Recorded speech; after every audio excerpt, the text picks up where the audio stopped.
Imagine just for a second that you're looking down at Earth from space at night.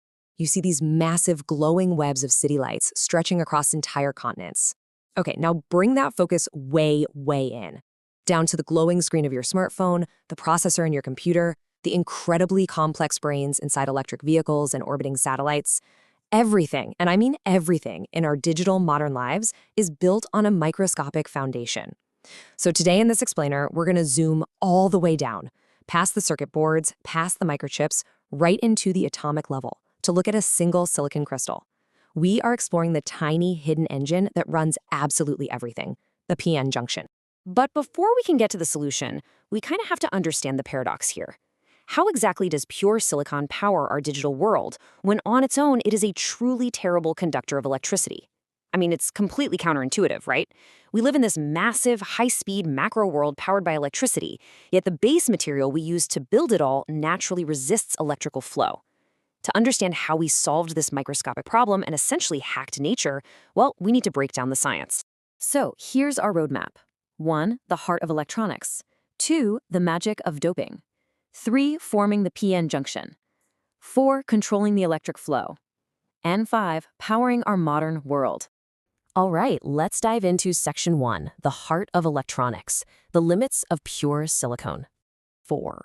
That single number dictates literally everything about pure silicon. If you zoom into a perfect silicon crystal, you'll see every single atom has exactly 4 valence electrons, pairing up perfectly with its neighbors. They form these incredibly tight, stable covalent bonds. Now, geometrically, it's beautiful, but practically, it's highly inefficient for conducting electricity. Because every single electron is locked up so tightly in a bond, there are almost 0 free electrons available to move around at room temperature. And, to get an electrical current, you absolutely have to have moving charges. Which brings us to a really crucial term, intrinsic semiconductor. Because those electrons are locked tight in those covalent bonds, pure silicon's electrical conductivity is incredibly low. It's fundamentally flawed for what we need it to do. It's essentially a blank slate that just doesn't do much of anything on its own. So how do we fix this intrinsic, unhelpful state? That leads us right into Section 2, the magic of doping, granting silicon atomic superpowers. Doping is basically where we intentionally introduce specific impurities into that perfect, boring lattice. On one side, we can create a p-type semiconductor. We do this using a trivalent impurity, something like boron. Trivalent just means it only has 3 valence electrons, not 4. So when it tries to bond with its silicon neighbors, it's 1 electron short. This missing bond creates an empty space, a hole, which behaves exactly like a positive charge. Nearby electrons are constantly jumping into this hole, making the hole itself appear to move. Now, conversely, to create an n-type semiconductor, we use a pentavalent impurity, like phosphorus. Pentavalent means it brings 5 valence electrons to the party.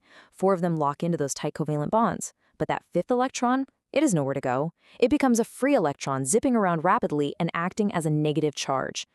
Let's lock this vocabulary down really quick. In our p-type material, the one doped with boron, the majority carrier of electrical charge is those positive holes. In our n-type material, doped with phosphorus, the majority carrier is the free, negative electrons. By slightly contaminating pure silicon in 2 very different ways, we've created 2 entirely distinct materials. One is dominated by positive charge carriers, and the other is dominated by negative charge carriers. Moving on to Section 3, forming the PN junction, the atomic meeting point. So what happens when we take that p-type crystal and physically join it to the n-type crystal?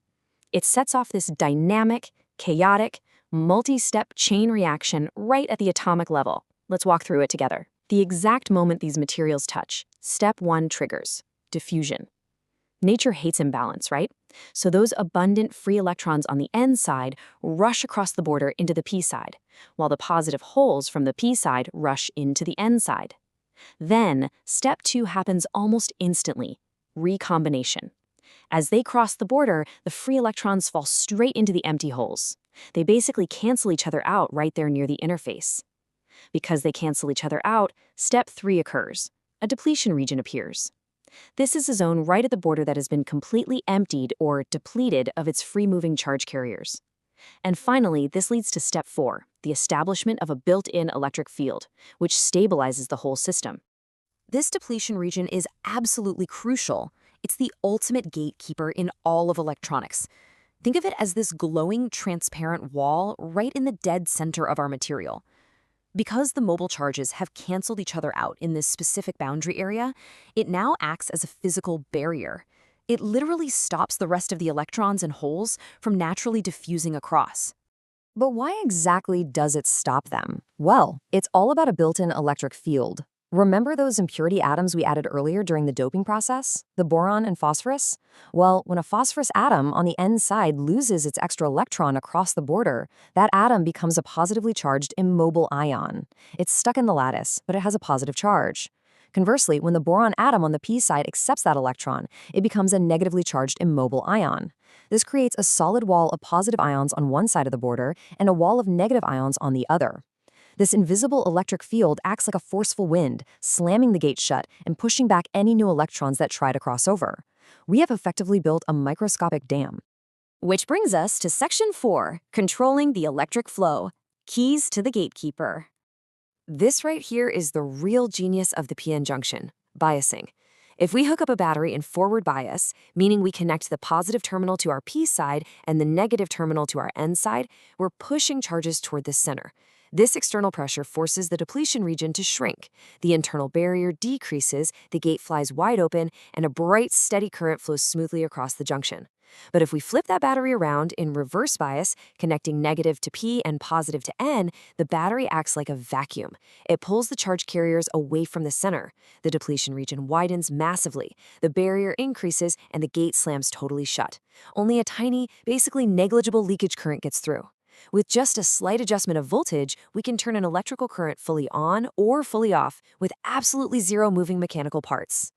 And finally, Section 5, Powering Our Modern World, from microscopic physics to daily life. That exact ability we just talked about to flawlessly control electrical flow at the atomic level using forward and reverse bias, that is exactly what makes the screen you are looking at right now function. When you conceptually zoom back out from that single silicon crystal into a glowing microchip, you realize the PN junction is the foundation for virtually everything. A diode, which converts alternating current to direct current so your devices can charge safely, that's literally just a single PN junction acting as a one-way street. LEDs, the pixels glowing on your TV or phone, those are specially crafted PN junctions emitting light as electrons and holes recombine. Solar cells on your roof, they're massive PN junctions using sunlight to push those electrons back across the barrier to create power. And transistors, millions of which are switching signals inside your smartphone's processor right this second, are just incredibly clever combinations of P and N-type materials stacked together. When you pack billions of those into a tiny square, you get the integrated circuits that run our satellites, electric vehicles, and supercomputers. We started with this huge, macroscopic view of glowing cities and dove deep into a pure silicon atom to see how adding simple impurities like boron and phosphorus changes everything.